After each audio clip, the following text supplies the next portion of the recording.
देश में अमन व अमान बनाए रखने के लिए मीडिया पर पाबंदी लगाई जाए, इनकी जबानों पर लगाम लगाई जाए। कुछ मर्यादाएं होनी चाहिए, कुछ सीमाएं होनी चाहिए, उन सीमाओं में रहकर काम किया जाएगा तो काम होगा। माननीय प्रधानमंत्री से हाथ जोड़कर मेरी एक बार फिर दरख्वास्त है, हमें बताइए कि आप कब लबकुशाई करेंगे इन तमाम तकलीफों के खिलाफ। उन्होंने जितना नुकसान कन्हैया लाल का किया है उससे ज्यादा नुकसान देश का किया है, देश की एकता और अखंडता का किया है। आदाब, नमस्कार। मैं वसीम अख्तर और आप देख रहे हैं द लीडर हिंदी। हम इस वक्त मौजूद हैं दरगाह आला हज़रत पर मौलाना तौक़ीर रज़ा ख़ान के आवास पर। ऑल इंडिया इत्तेहाद मिल्लत काउंसिल के राष्ट्रीय अध्यक्ष मौलाना तौक़ीर रज़ा ख़ान हमारे साथ हैं। जिस तरह से आज सुप्रीम कोर्ट ने नुपुर शर्मा से जुड़े मामले में तल्ख़ टिप्पणी की है, उसकी चर्चा देश नहीं बल्कि दुनिया भर में हो रही है। मौलाना इस मामले में क्या सोचते हैं, उनका क्या कहना है, इसी मसले पर बात करने के लिए हम उनके साथ हैं और ये जानेंगे जिस तरह से सुप्रीम कोर्ट ने आज जो कुछ कहा है उसके क्या मायने हैं और इससे किस तरह की सांत्वना उन लोगों को मिली है जो इसमें नुपुर शर्मा से जुड़े मामले में कानून जिस तरह से काम करना चाहिए था कानून को उस तरह से काम करने की हिमायत थी। मौलाना, क्या लगता है कि जिस तरह से आज सुप्रीम कोर्ट ने जो कहा है वो आप किस तरह से देखते हैं? आज पूरी दुनिया में जो अमन में और न्याय में यकीन रखते हैं, न्यायपालिका पर और संविधान में यकीन रखते हैं, मैं समझता हूँ उनमें एक खुशी की लहर है। माननीय सुप्रीम कोर्ट ने जो कुछ कहा है उसका स्वागत किया जाना चाहिए, उसका स्वागत है। मैं यहाँ तक कहता हूँ कि नुपुर शर्मा ने जो किया, जो कहा, उससे पूरी दुनिया के मुसलमानों के मजहबी जज्बात को ठेस पहुँची, लेकिन उसके लिए सबसे बड़ा अगर कोई जिम्मेदार है तो वो चैनल है जिसने उकसाने का काम किया, भड़काने का काम किया, वो एंकर हैं। और माननीय सुप्रीम कोर्ट से मेरी दरख्वास्त है कि ऐसे तमाम चैनल जो इस किस्म का माहौल बनाते हैं, हिंदू मुस्लिम डिबेट्स कराते हैं, बाकी मामलात में डिबेट कराइए, बाकी मामलात में बहस कराइए। इस किस्म का माहौल जो है ये पूरे देश में नफरतें परोसने का काम कर रहा है। मैं समझता हूँ देश के लिए नुपुर शर्मा नहीं बल्कि वो तमाम चैनल जिन्हें गोदी मीडिया कहा जाता है या नफरतें परोसने वाले चैनल कहा जाता है, ये हमारे देश के लिए बहुत घातक है। नुपुर शर्मा पे पाबंदी लगाई जाए या उनसे माफ़ी मांगने को कहा जाए वो अपनी जगह है, लेकिन जब तक इन चैनलों पर लगाम नहीं कसी जाएगी तब तक माहौल ठीक होने, मैं समझता हूँ कि ठीक होने में दिक्कत आएगी। लेकिन जिस सख्ती से आज नुपुर शर्मा जब वो गई वहाँ पर और उन्होंने ये मांग की कि जहाँ जहाँ मुकदमे चल रहे हैं, कश्मीर का उन्होंने उदाहरण दिया कि उनकी जान को ख़तरा है, सुप्रीम कोर्ट ने उसके जवाब में जो बड़ी बातें कही हैं, तो इससे क्या लगता है कि जो कानून में विश्वास रखते हैं उनका विश्वास और मजबूत होगा? नहीं, कानून में जो लोग यकीन रखते हैं, जो अपने मुल्क से मोहब्बत करते हैं, मुल्क की अदलिया से इंसाफ की उम्मीद रखते हैं, उनके यकीन को और मजबूती मिलेगी इस फैसले के बाद। और मैं ये समझता हूँ कि सुप्रीम कोर्ट ने आज जो किया है पूरी दुनिया में एक तरफ से खुशी की लहर है और जो कानून में, संविधान में यकीन रखते हैं उन लोगों का हौसला बढ़ा है, उन लोगों के कहीं मजबूती और कहीं ये उम्मीद की किरण जो बिल्कुल ख़त्म होती महसूस हो रही थी, अगर ये उम्मीद बाकी रखनी है और देश में अमन व अमान बरकरार रखना है तो अदलिया को सख्त फैसले लेने पड़ेंगे, लेने चाहिए। चाहे हिंदू हो या मुसलमान हो, किसी किस्म की कोई रियायत नहीं होनी चाहिए। सुप्रीम कोर्ट ने, मैं समझता हूँ कि पूरे हिंदुस्तान में जब मुसलमान एहतजाज कर रहे थे, जब मुसलमानों को जेल में डाला जा रहा था, घरों पर बुलडोज़र चलाया जा रहा था, जब लाठियाँ चलाई जा रही थी, गोलियाँ चलाई जा रही थी, तब अगर ये निर्णय ले लिया गया होता, तब अगर ये बयान आ गया होता। उदयपुर का मामला भी सुप्रीम कोर्ट में जिस तरह से आज कहा है कि कहीं ना कहीं नफरत से इस तरह का माहौल बनता है कि उदयपुर जैसी घटनाएं होती हैं, एक बात ये सामने आई है। और अब जिस तरह से जो ये मामला अब आगे बढ़ेगा उसमें क्या आप देख रहे हैं कि जो नैतिकता है, जिस तरह से कहा गया है कि उसी चैनल वहीं चैनलों पे जाके माफ़ी मांगिए नुपुर शर्मा से, तो जो उनकी पार्टी है उसने सिर्फ उन्हें निलंबित किया है। तो आगे ये लगता है कि ये दबाव पार्टी पर भी बनेगा कि जिस तरह का रवैया उसने दिखाया है उस रवैये में बदलाव आए। हम तो पहले दिन से ये मांग करते रहे हैं कि नुपुर शर्मा को पार्टी से बरतरफ कर देना, अपना पल्ला झाड़ लेना। इसका मतलब ये है कि भारतीय जनता पार्टी ने नुपुर शर्मा को मुजरिम तस्लीम कर लिया, लेकिन मुजरिम तस्लीम करने के बाद उस पर कार्रवाई क्यों नहीं की गई।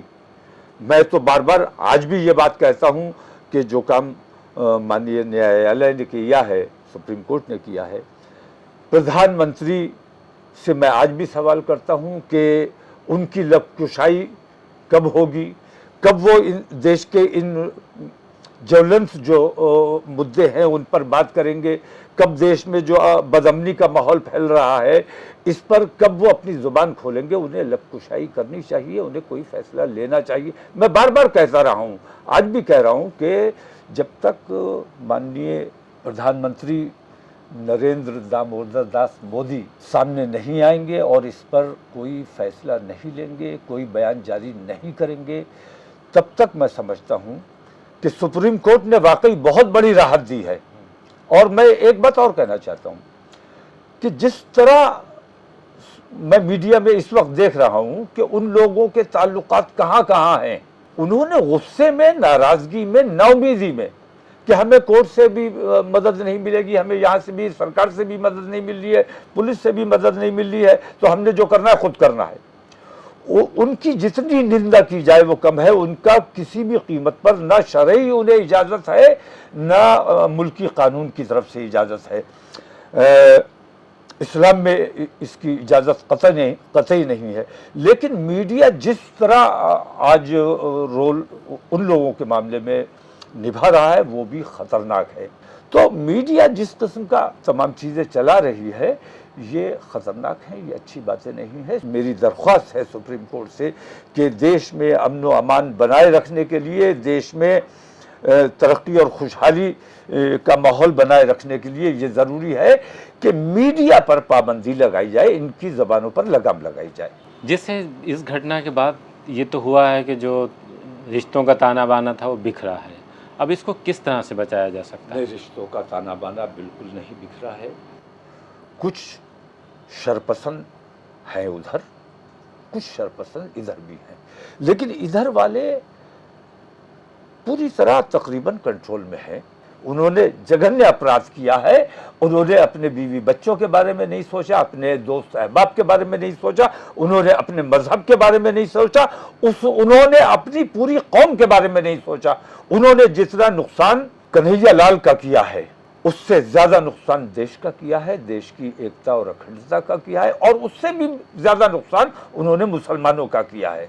किसी एक मुसलमान ने उनकी हिमायत नहीं की है, न कर सकता है, क्योंकि हम देश की अदलिया में यकीन रखते हैं। और आज के सुप्रीम कोर्ट के जो कार्रवाई हमारे सामने आई है उससे हमारे विश्वास को और ज्यादा मजबूती मिली है। हमें अभी भी इंसाफ पर यकीन रखना चाहिए और कानून किसी भी कीमत पर अपने हाथ में नहीं लेना चाहिए, पत्थर अपने हाथ में नहीं लेना चाहिए, हथियार अपने हाथ में नहीं लेना चाहिए, बल्कि जो भी शिकायत है पुलिस के पास जाए, अदलिया के पास जाए और अपनी गुहार रखें।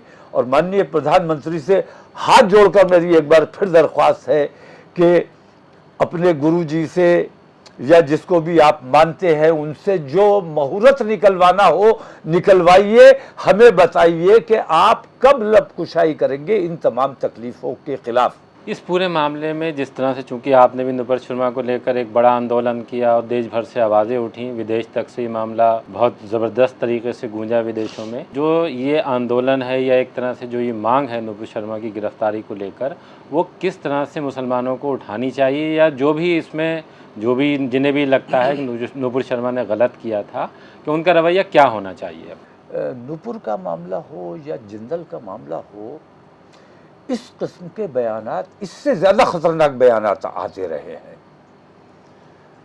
मैं ये कहता हूँ कि आज नुपुर शर्मा जानबूझ के नहीं किया, उसको उकसाया गया। उससे ये जुर्म कराया गया। तो अगर इन चैनलों पर पाबंदी नहीं लगाई जाएगी, इन पर सख्ती नहीं की जाएगी, इन्हें अभिव्यक्ति की आज़ादी के नाम पर इन्हें इसी तरह आज़ादी मिली रहेगी। कुछ मर्यादाएं होनी चाहिए, कुछ सीमाएं होनी चाहिए, उन सीमाओं में रहकर काम किया जाएगा तो काम होगा। तो कल ये किसी और नुपुर शर्मा को पैदा कर सकते हैं, कल ये किसी और नवीन जिंदल को पैदा कर सकते हैं। इसलिए नुपुर शर्मा और नवीन जिंदल से ज़्यादा अहमियत मैं इस बात की समझता हूँ कि इस गोदी मीडिया पर पाबंदी लगाई जानी चाहिए और इनकी ज़बानों पर लगाम लगाई जानी चाहिए। आप डिबेट की बात कर रहे हैं कि डिबेट जिस अंदाज में चल रही है, जो नफरत परोसी जा रही है, वो रोकी जानी चाहिए। उसको हर हाल में रोका जाना चाहिए। ये मैं कहता हूं कि खुदा ना करे, मैं अपने मुल्क से मोहब्बत करता हूं और अपने मुल्क के हिंदू और मुसलमानों से मोहब्बत करता हूं और मैं एकता और भाईचारा चाहता हूं, लेकिन मुझे डर लगता है कि इस किस्म की बहस जो होती है टीवी पर, यही हिंदू जो कट्टरपंथी है उनके दिमागों में जहर बढ़ाने का, बोने का काम करती है और मुसलमानों में ये जो गौस मोहम्मद जैसे लोग पैदा हुए, मैं समझता हूँ अगर अपने पीर से जुड़े रहे होते, अगर अपने किसी गुरु से जुड़े रहे होते तो शायद इन्होंने जो इतनी बड़ी गलती की है ये ना की हो। इन्होंने टीवी देख देख कर माहौल बना, इनका दिमाग जो घूमा है ये टीवी देखने की वजह से घूमा है। इस टीवी पर पाबंदी नहीं लगाई जा सकती तो कम से कम थोड़ी बहुत लगाम सुप्रीम कोर्ट को लगानी चाहिए।